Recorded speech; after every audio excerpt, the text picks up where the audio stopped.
What is going on, folks? It is Steiner with another episode of Secondhand Talent. Thank you, as always, to Mark Spusta for the art, to Luke Chu and Tenacious Toys for the desk candy, and to Tiny Steiner for being my tiny co-host. And we have with us, for the second time around, the man behind Whippersnap Music and Arts Festival, held annually at Florida Sands Music Ranch in Brooksville, Florida, Mr. Shane LaVigne. Shane, welcome back to the show.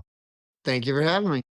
It's an absolute pleasure having you back on. I am very much looking forward to discussing the festival coming up in February, folks, just a couple of months from the time of the airing of this episode, maybe almost exactly 2 months from now.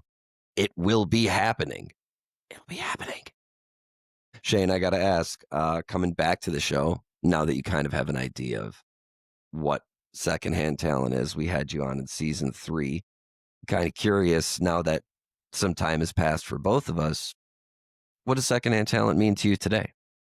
I mean, I kind of, again, after talking to you last time and going through all this stuff, I mean, I think it's cool. It's kind of like, for me, it kind of just puts a focus on the stuff happening behind the scenes, all the people that are necessary to make the things happen, all of the, all of the crew, the sound guys, the lighting guys, like, there's a whole lot of moving parts all over the place. And I think a lot of people don't get as much credit as they probably should. Yeah, and one of the main goals of the show always has been to highlight not just, I want to hone in on one specific point of what you mentioned, the volume of people in this space that are doing this. And I think that's something that a lot of people often overlook, because a lot of people, even people who go to live music events regularly, it's hyper local or maximum regional. Very few people, I would say, on a consistent basis do annual cross-country touring. I would say that's dwindled, especially over the last few years. And it's incredibly important to be able to market to those hyper-local people and to those hyper-regional people to get them to come out and be a part of something. And I think that's some of what the magic of what you've created with Whippersnap is bringing in acts from all over and thereby drawing an audience from all over. And, the music is as eclectic as is the makeup of the audience, which is something pretty unique. I appreciate that. Yeah, I mean, obviously, with our particular lineup, I mean, we definitely have bands coming in from all over the place. We've had bands come from far away as England, and then we have national touring headliners. Like this year, we have Carl Dence's Tiny Universe, we have Spafford, we have Thumpasaurus coming out from California. So I'm excited about all this. But it's with what we're doing. One of my things that makes me most happy about how we're rolling with this event is how much love we're giving towards Florida bands. Like, if you really look at our lineup, I mean, yeah, we have some national touring acts that are quality. I'm really loving that they're coming. I also love the fact that I'm in a state that has not only has this much talent to offer, but that we can tap into as much of this as we can. And it's really like, I mean, while we want people to come from, I especially want, obviously hometown being in Illinois, it's where Whippersnap started. We want people to come out, and I mean, it's perfect time of year. It's February, where it's cold most of the rest of the country. But at the same time, like, I mean, we're hyper focused on advertising and just pulling the St. Petersburg and the Tampa crowd, because I mean, we're the event is, I'm not going to try and take away from it, but it's not huge. It's like we're at a 2,500 person cap venue, and it's like to focus locally is massive for us, and I'm just so happy that we have the support of so many good moving parts. Like, I mean, there's a group, I'm gonna give them a shout out. The drinking team with the music problem is like the greatest thing freaking ever out here. It's like Danny Pollock, you're the man. And these guys are so supportive. They show up like, I play in a local band out here, and the amount of people that just pop in for every show, it's just wild. I mean, we have an entire like the park has multiple RV sections. And these guys take an entire section before the festival tickets even go on sale. And now they've already branched in, and now they're taking a decent portion of a second section already. So, I mean, it's just great to have that level of local support. Oh, absolutely, and again, never to understate the importance of having the support of that base, especially when I believe this is your 3rd straight year going into, being at the Florida Sands Music Ranch? Is that a wonderful thing? Yes, yes, it is our 3rd year in a row at the same park. Obviously, this festival happened in Illinois for 3 years in a row, back in 2011, 12, and 13. The difference is it was at a different park each year, and that's why it really just didn't continue happening because it's just too much work trying to reinvent the wheel. And it's like now, I mean, I'm sitting here and I mean, I'm currently just under 3 months out from the festival, have all of pretty much the amount of stuff that I have done that is time consuming is kind of mind blowing. And it's like, yeah, I'm on top of it, but there's a lot of it just comes down to it's just rinse and repeat. I'm going to copy and I'm going to redo this one and I'm using the same template. And it's just so nice to be able to just continually come back to a park knowing what you thought worked well, knowing what you want to build off of, and just continually just settle in and call this place home. It's pretty cool. And shout out to the venue, because, as I understand it, it's a family-owned property, and it's not something that is, like, tied to any massive major corporation. It is hyper local, unless your face looks like you're gonna correct Well, me, but it's I mean, it is owned by the Will McLean Foundation. Will McLean was a Florida folk musician. They have, I mean, there's a ton of events that go off at this park, and it's a lot, very much. I mean, we're kind of an anomaly at the park. I mean, for the most part, it's very bluegrass events a lot, but yeah, it's run by the Will McLean Foundation. There's a board. I mean, I mean, it used to be a different park. They it, took over like 4 or 5 years ago, but it was called Sertoma Youth Ranch. But regardless, this particular venue itself has been hosting music festivals like this for the last 50 years. So, I mean, they have it together. It's ran by professionals. They don't make stupid decisions that are going to put their ability to host these events in jeopardy. All huge pluses for someone like me that's going to come in and invest money and time into trying to build an event at their park because I know it's stable and I know that next year they're going to be there doing the same thing and we're going to be back. which makes all the more reason, getting back to it, to being invested into it hyper locally, because that's where the people are coming from. Talk about a little bit some of the liberties it gives you, kind of, arranging the different aspects of the festival going into the same venue. Like, what are you able to do now in your 3rd consecutive year going into the same venue that you were not able to do in the 1st year? Because one of the things that I was getting to earlier about what you said is that the goal of the show is to highlight not just the people we interview, but all of the people in the spaces that they occupy, because there are so many of them. And talk about some of the areas in which you're experiencing this level of reliability with the venue and with the event, to where that frees you up to working on other aspects or elements of it. Regarding the venue in particular, my contacts, like Jeff is like the manager over there. He's handles all my stuff. The guy is just lights out. I mean, and then Jason and Tammy, they take care of the park, and again, they're just like it's getting to the point where I view these people as like family. It's awesome, where we have close relationships. We talk all the time. We definitely like work together. I mean, I can call these guys up and be like, "Hey, I had this crazy idea. What do you think?" And it's like, unless it's just totally like no way.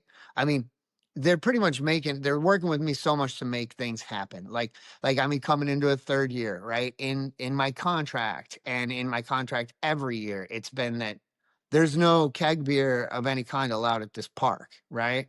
And that's been a thing. But I've been talking to them over the last couple years, and then there's a local microbrewery in Dunedin called Dunedin Brewery, and Mike Bryant is, he's been a huge proponent of the jam band scene in Florida for years, and I really wanted to work with them, And he reached out to me this year, was like, "Is this a year we're going to try and get something going?"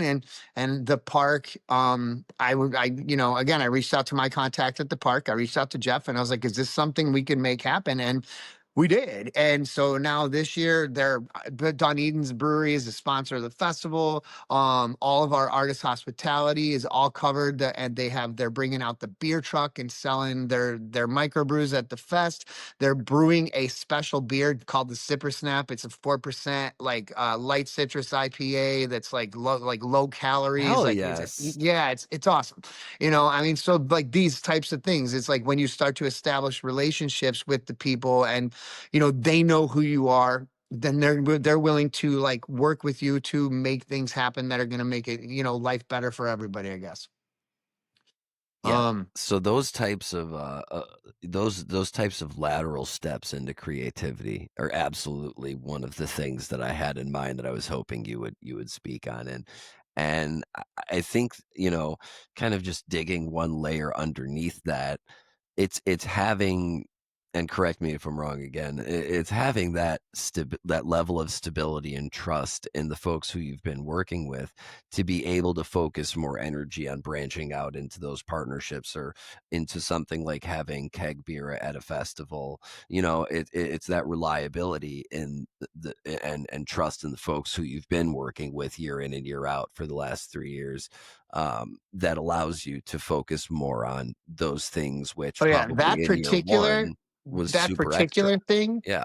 We're the first event since they took over at this venue 4 years ago that's been allowed to do this. So yeah, it's definitely it's a building block. You get in, you work with people, you show them that you're professional, that you're gonna bring a well organized machine to their park, and they're like, yeah, let's work with them and make other things happen. Well, I So think that it also is absolutely finger on the point. I would also argue though that, again, speaking to your point about being hyper focused on the Tampa St. Pete area, choosing to bring in a local microbrewery yeah. probably is what I would surmise made a big sway in the decision making, because you're a trusted asset at this point as far as Whippersnap at the venue, and you're not trying to bring in someone from out of state. Not to say that there aren't a lot of breweries all around the country, but the fact that you're bringing in someone who's like within the radius of the people who live and work at the venue, that's got to be a massive edge. Yeah, and he's had a history at the park. So it was just kind of, it's a win on all accounts. Like, I mean, honestly, like I said, he's been such a proponent of the jam scene out here, for, since I guess more than a decade. And having him involved is again, it's just another positive. I mean, and that's the thing. It's like every year that this goes on, we're building more and more relationships with people that give us strength and credibility in the area. And then as you keep doing an event, it's we keep throwing this event, and it keeps, it's people know what to expect, right? They come out, it's well run, it's well produced. All the bands are fantastic. I get that's one of my favorites is the compliments from the bands itself, or on the bands itself. Like I have people come up like, there's a bunch of bands I didn't even know on this bill, and like there was literally no one who played that wasn't amazing. And that's always kind of been one of my favorite things about music. Like growing up I've been playing music in bands for over 30 years. And, I've been fortunate, and I played with some people who I just think are absolutely incredible musicians. And over the years, I have found that realistically, you just go out and see your local music, because there are so many fucking incredible, talented people out there that you're just never going to hear if you don't get out and see local music. I mean, so it's just like the getting on the radio is kind of like winning the lottery, like getting that sort of a play, and I mean, it's the level of talent that is out there worldwide, everywhere, that you'll never actually even hear of, is kind of mind blowing in general. I mean, I know so many incredible musicians who I think are so much more talented than just about anybody you're going to hear on the radio right now. And that's just the way it is, that's why I'm like, I love to be able to put all of these incredible Florida bands on this bill along, and they get to play alongside some of these incredible people. Like, I mean, Carl D, I'm really psyched about that one because I've been watching him play for, more than 25 years. And on top of the fact that he's just an amazing musician and brings the funk, he's also the sax player for the Rolling Stones, which is pretty awesome. I mean, it's really a massive get, which leads me kind of to my next question, which is how do you go about, getting acts like Carl Denson's Tiny Universe and Thumpasaurus? And in the past you mentioned the UK. I know one of your major guests has been New Master Sounds, who I've had the pleasure of seeing a handful of times. They're incredible. How do you Eddie's coming back this year. Yes, yes, Yeah. playing with the Lucky Star Band, is that The it? Lucky Strokes. The Lucky Yeah. The Lucky Strokes. Strokes. Yeah. Yeah, no, that's I am very, very much looking forward to that. I mean, it's been over a decade since I've seen that band play, and, I mean, how do you go about, for the non-regional acts? Like, these are fairly big names, Spafford, Thumpasaurus, and Carl Denson are not, that's not light, for as far as the headliners go. Yeah. So how does is that just I mean, going for it or no, like, I mean, yeah, but it's kind of like you have to, I mean, okay, like for example, I mean, I've already got a list of potential bands that I will be looking at for 2027. And then we're gonna kind of narrow it down. Like, all right, these are the bands I really think I want, and that's how I'm gonna get started. And like for me, this is a long process. I mean, I started sending out offers to I started sending out offers to bands in like March, and middle end of March. And some of them, like, okay, so booking these bands is interesting because, like, one thing I can say as a promoter is, like, I feel like the worst mistake you can make if you're trying to throw a music festival is reaching out to a booking agent, asking them how much they're going to quote a band at. Because I feel like in my eyes, the second I do that, I'm now going to be so far apart from you with your answer that we're not even going to get to an agreement, and you're gonna I'm get not an going to book that immediate thing. ceiling is what Yeah, you're gonna get with that right. They're going to question. give you the highest point because you're dumb enough to ask, pretty much is what it Yeah, comes down to, exactly. So all you can really do is decide what you're willing to pay a particular band, put together an offer and send it off. You got to make sure you put expiration dates on it, so you can kind of drive the bus. I mean, but the thing about the expiration dates too is that, like, you have to remember that you're the one who put the expiration date on it.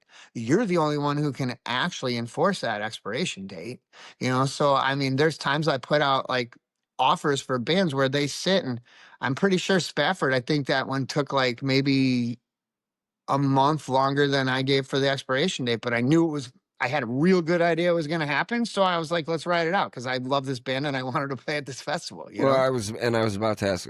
First of all, Spafford is a friend of the show. Their merch guy and driver Garrett was on in the same season as you or the season after. It all gets muddied up in my head at this point.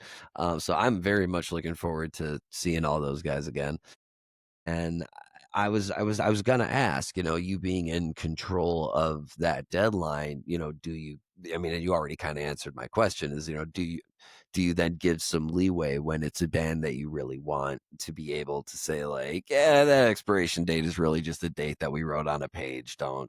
I mean, it's a kind of a combo because, it's like, do you really want this, Ben? But also, do you actually think this is going to happen? Because what I don't want is to sit and just sit in limbo for months when I could be, starting up fruitful conversations with other agents about other bands that would work out well at the festival. So it really kind of comes down to what you're comfortable with. Are you comfortable with waiting? How's the vibe you're getting from the agent? Do you think this is actually this is actually a thing that's gonna go through? And if you're cool and you think that you're gonna be able to close it out and work with them, and you feel like giving them the time, then do it. And I guess I had like one that I really wanted, a band I really, really wanted for this year, and it was just, I again, it didn't. It kind of came down to timing, and I was like, I'm gonna have to move along, but and then you asked like, I want to backtrack, so like Thumpasaurus, right? I mean, so Thumpasaurus. I'm so excited about bringing this particular band to Florida in general. This will be their first appearance in Florida ever. And the closest they've come was in Jam Cruise in 2020. But other than that, they have not played a show on Florida soil. And I mean, how I ended up randomly coming across them was a few years back. I was just kind of I try to take time to dig in and who's out there, what bands are out there, and I did pretty much searched for like best touring funk bands, and I came across this Reddit thread, and in this Reddit thread, I came across a woman who said she was just recently at this festival, and she went to see Galactic, and she said this band Thumpasaurus just stole the show, and I'm like, well, who's this band Thumpasaurus? And I pulled them up, and I was like, holy crap! I Stole mean, the because show they're over fun. Galactic is a Yeah, pretty yeah. and they're, I mean, they're it's what's cool is like you start to like, I mean, when I put it out there when we announced them, there's obviously a bunch of people they've never played here. So there's a bunch of people who don't know who they are. But then when the people who do are all like, oh my God, yes, I can't freaking believe you got them. And like, I mean, for me, I've kind of like, I think you and I have discussed this before, but with the festival being Thursday, Friday, Saturday, we actually do the pre-party on Wednesday. I feel like if you're gonna be at that festival, odds are you're gonna be there on Friday, and like, so I kind of look at Friday as like my, other than the single day pass on Saturday, but like I kind of feel like Friday is a captive audience, and which makes it easier for me to like, I'm not worried about the band that's gonna close out to, are they gonna be a huge draw for me? I mean, I think we've discussed this as well. My motto on a festival of this size is like, I'm not looking at the bands to be the ones who draw. I'm looking at the event we built to be the draw itself. Um, but for a band like Thumpasaurus, they're gonna close out Friday night and they're gonna blow the freaking roof off the place. And I'm expecting Saturday during the day to have a whole slew of people coming up to me and going, "Oh my God, that band," because they're that good. And it's gonna be a dance party. I mean, they're bringing a dance party to this place, and I'm stoked for it. Yeah. Fuck yeah, I mean, that it's or funk yeah. I mean, it's so cool to I mean, it really is such a get, and it's one of those acts that, you know, that's a resume, pin, that's one that you're like I mean, as is Spafford, as is Carlton. I mean, there are no slouches in this lineup, folks. It is a stacked festival, taking place February 18th to 21st at Florida Sands Music Ranch in Brooksville, Florida. Another national touring act that have on this bill, that, they're coming off just an absolute monster of a set at Halloween. It was like the timing, I don't think could have worked out more perfect for us to book them. And we announced them right after, at Hula, but have Disco? Yeah, yeah, Yeah, yeah, yeah. absolutely. Yeah, so I'm really looking forward to having those dudes out too. They're crushing right now. They're a great band. I have a feeling they're going to put on a hell of a set out there. And then like in the national realm, let's see what else we have. Do you know Flow Tribe out of New I Orleans? absolutely do. Yep. I They're I fun. I spent a lot of time looking over the lineup and also Oh, in cool. in the national Joe Marcinek, friend of the show. His second episode came out a couple of weeks ago. And he and I have been talking. I just so you, I don't know if you knew this, but he and I have been talking about this for months now. We've been talking about Whippersnap. Like we're so Nice. like he and I because we're both here in the Midwest, and and he's been on the show a couple of times as well. We're both just so excited to see how this turns out, and that brings me to my next point. Another friend of ours is going to be at the festival in the capacity of artist at large, and I'm actually hoping to have him on the show next season to discuss what an artist at large is like. But the only Alex Steele is going to be at the festival, and I know he and Joe are going to be artists at large. And I wanted to ask you, where did the inspiration for having roving artists or artists at large come from, and why are they so I mean, that's essential to the definitely not an fabric? original idea from my end, Oh, you know? certainly, but I mean, as far as incorporating it into this iteration of Whippersnap, what's the importance for you? I just think it's amazing when you watch, like, okay, like, I don't know if you've pulled up, have you watched, a Java Florida band is just fire? Have you watched their video that they put out from Whippersnap last year? Cause I mean, Alex sat in with them and they did Little L by Like Jamiroquai. Miracle. And those type of moments happening are why we want artists at large. Cause that's sick. It was awesome. It was so cool to watch. And then like we also have Kanika Moore coming back as an artist at large. And like, I mean, she sat in with my band last year and we did Groove is in the Heart into Like a Prayer, which was really freaking fun. Nice. And then we finished up our stuff, packed up our gear, and went over to watch Guavatron, another Florida band playing after us. And Kanika sat in with them and just, dude, she smoked Pat Benatar's Heartbreaker. It was Oh, like everyone was just like, oh my God, what is happening right now? Yeah, it's really cool. And then we have the Sousa horn section. So we have an entire horn section that floats around as artists at large for the weekend. So I mean, we have sax, trumpet, and trombone players just ready to rock with anybody that needs it. It's the artist at large stuff it's a really cool thing, and it makes it for like you have some just unique sit-ins. You get all sorts of really cool stuff. Like I mean, Joe has sat in with my band a couple times. We're actually doing January 10th at Bayboro Brewing in St. Petersburg. My band is playing with Joe Marcinek band as a Whippersnap pre-party. He's got Jason Hahn and Dalvon Lamar out. It's gonna be a really fun night. Anytime we get nice. to jam with Joe is cool. He's good. He's a good dude. I may be doing a little collab with him myself. We'll see as time plays out. Right on. Um, But yeah, you should definitely have Alex on the show. I mean, I've I don't know. I'm crossing my fingers. I'm hoping that like maybe next year I might be able to get uh I've been really bugging Alex every year. I'm like, hey, what are the odds that we could get Ross or McCabe together to play? So, you know, oh, I'll pitch and I'll start a GoFundMe for that. I would. I love that band. Oh, Like, you so speak my I mean, I language can. now, They're buddy. just another band where I could throw on their Spotify station and just I don't skip anything. I just Yeah, let it no, roll. not. I just did that the other the other Yeah. day after he and Yeah. I talked. And so, yeah, no, absolutely. I mean, God, what a treat that would be.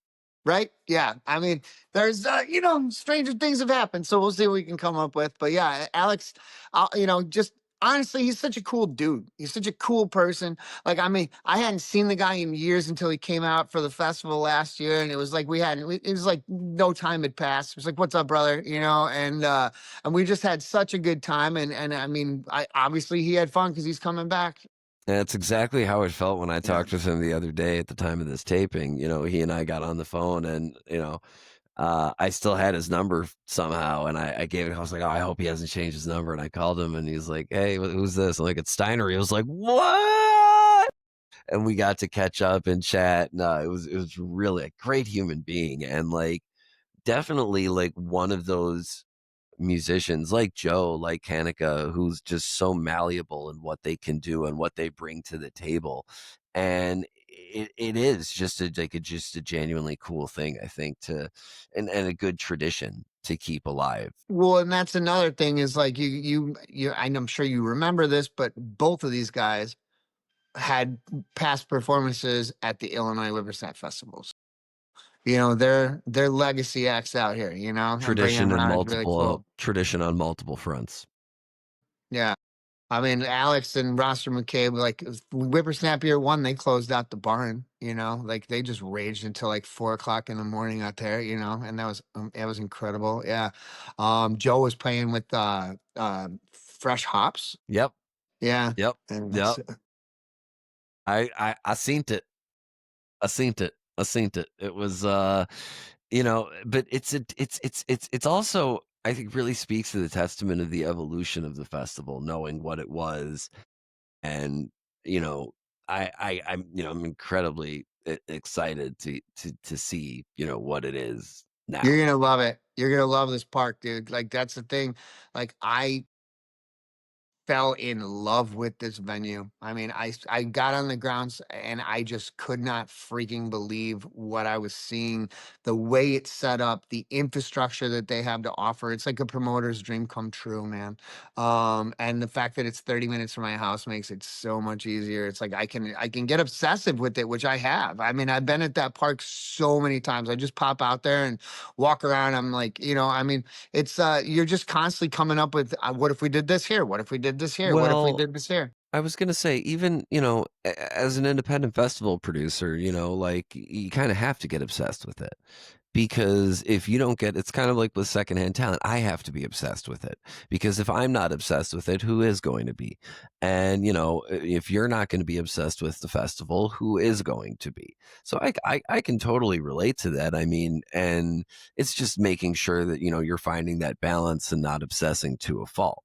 But Hmm. that presence, that physical presence of being able to be in that proximity to the space, I mean,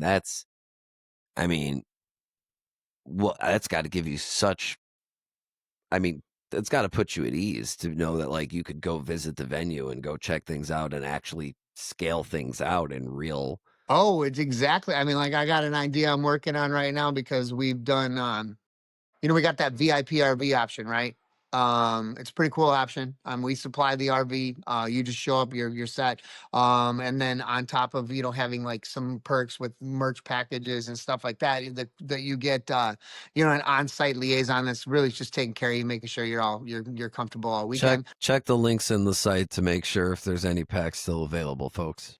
Yeah. But then on top of that, we have, that same person that is looking out for you all weekend when you buy that package, they're also running to the store for you once a day. And if you can you put in an order to the Publix or the Walmart that's 30 minutes away, and they drive to the store for you and bring it back. So you want beer or whatever, like they'll just go pick it up and they'll bring it right back to your RV site. You're set.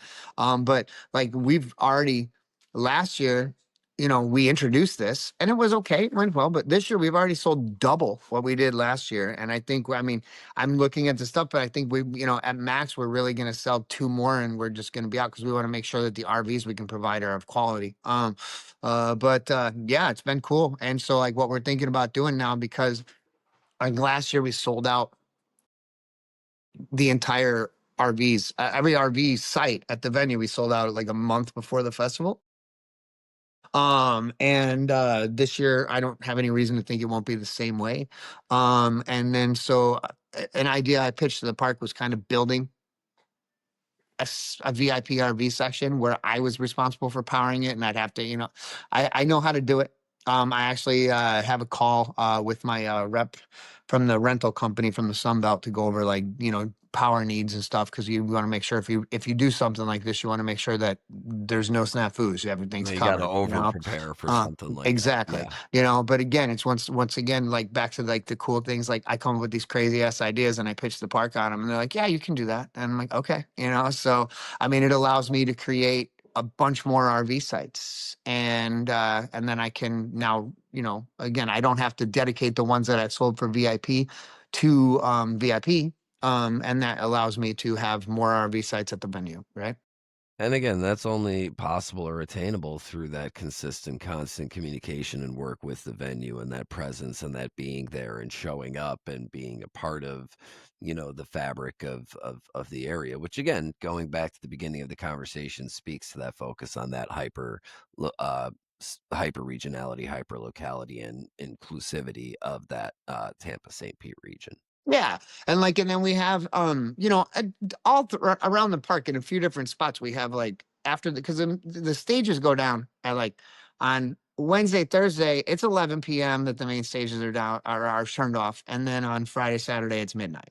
But there's late night music going off all around this park, and we're talking about doing one of the areas we're actually thinking about adding in this year is if we're going to build this VIP RV section now, we're also going to give them entertainment. And so they'll have, their own bands that are coming over to play for them. And Maybe a comedian. they don't even know that yet, which is cool. It's just going to be a bonus perk of, doing it. So, yeah.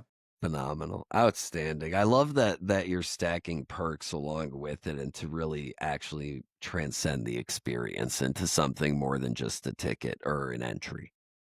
Yeah, I mean, people that are coming and they're like, one thing I loved is the people like last year, they had no idea what to expect, and people who bought this package last year have come back and bought it again, and that's really cool because they're obviously for starters it says we're doing something right, but it also, it's like shows that they love this event. They're like, now we're coming back. It's the same deal with like with the RV sites even. It's like this park is kind of has its own following. Um, and so like people know exactly where they want to be in the park, which is why like the day we put tickets on sale back in June, we just watched RV sites just selling like freaking crazy because everyone's like, I want this site and this site, and then I'm going to be next to my friends. We want five sites in a row right here. I mean, and it's super cool when you think about it. Like, let's say you get, you're going to go camp, you're going to go to a music festival that lasts multiple days and you're going to go with a whole group of your friends and you guys have like 4 or 5 RV sites in a row together. That's awesome, dude. Yeah, that's unreal. So Whippersnap is coming up February 18th to 21st, 2026 at the Florida Sands Music Ranch in Brooksville, Florida. Now, Whippersnap has a few unique qualities to it. Now, you mentioned the RV camping, the VIP RV, but talk to us a little bit about the aesthetic of the festival and what makes Whippersnap a unique festival destination on top of the amenities. I mean, well, it's the park itself is gorgeous. It's like that old Florida feel, and you got tons of huge, like 100-year-old oak trees and Spanish moss all over the place. It's really cool feel. But then like how we do it is, there's zero overlapping music at the festival. So if you're someone who like you really want to see everything, you can. I mean, we do. We have it in between each set all day. One set ends. There's a 10-minute gap and there's only a couple minute walk over the other stage anyway, but there's 10 minutes break. And then we do that all day long until we get the band that closes out the field stage.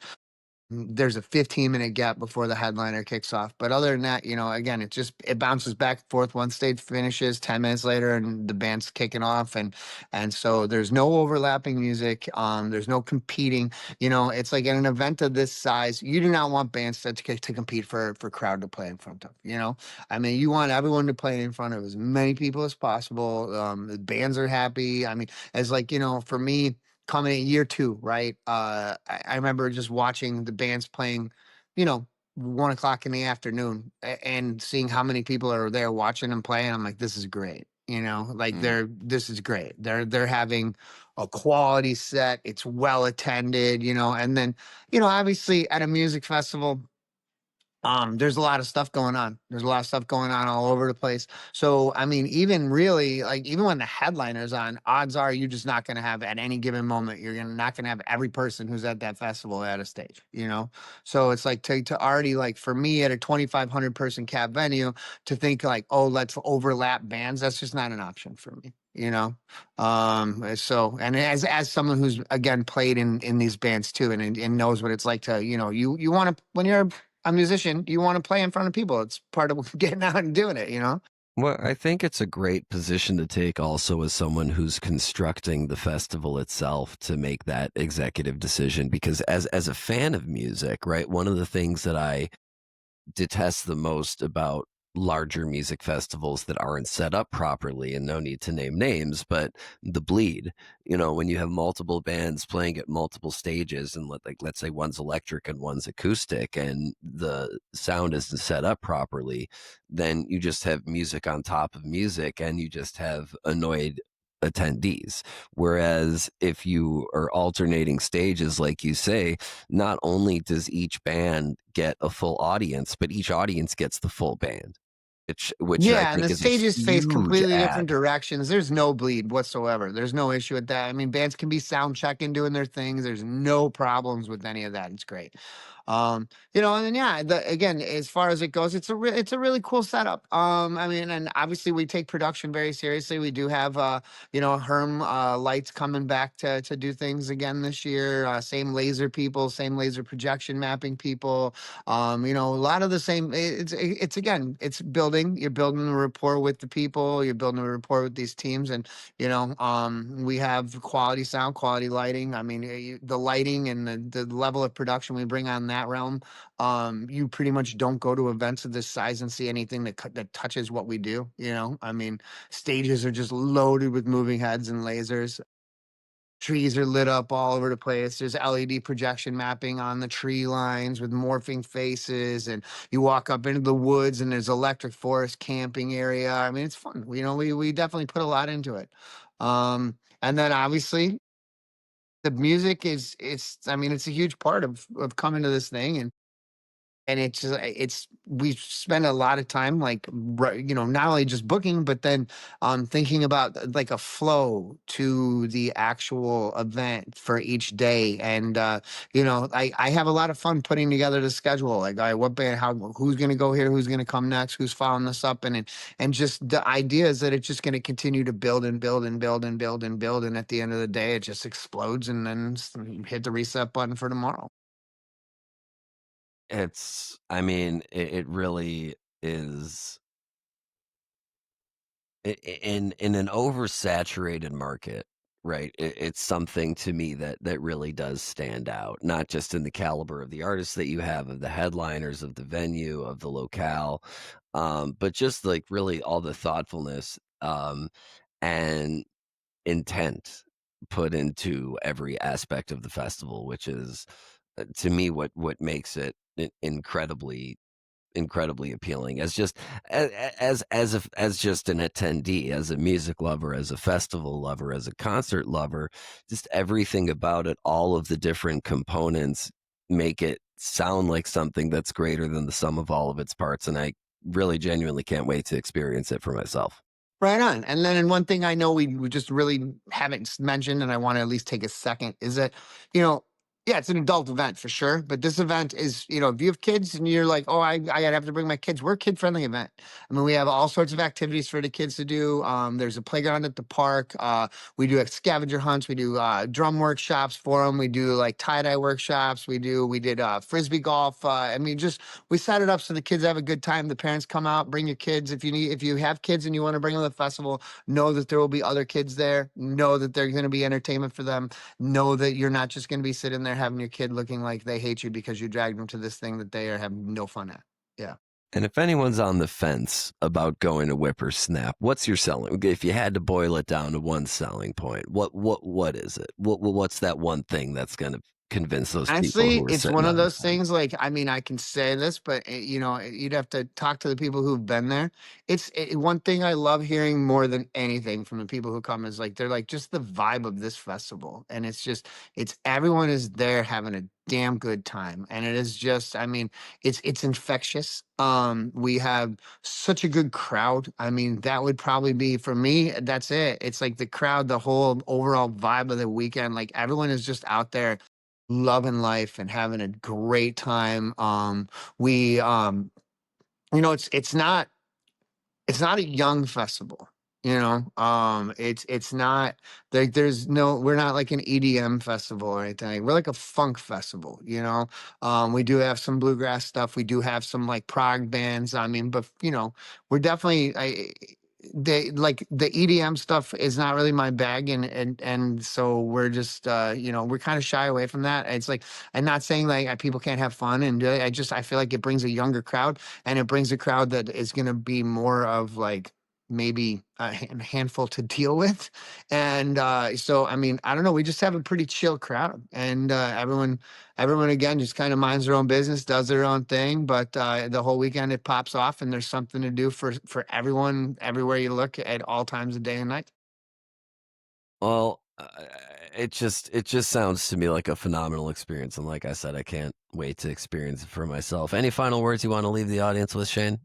Get your tickets, man. Let's do this. Get your tickets, find the links and everything and all the info about the festival in the description of this episode. See you in February. And folks, this is Steiner with another episode of Secondhand Talent. Thank you, Shane. Thank you, Whippersnap Music and Arts Festival. And we will see you next week for our 99th episode, our season finale with the one, the only Justin Hampton. Till then, this is Steiner, and this is a podcast. All right. Cool, dude. That's an episode. There we go. Sweet. Yeah, Yeah, we no, did that's it. great.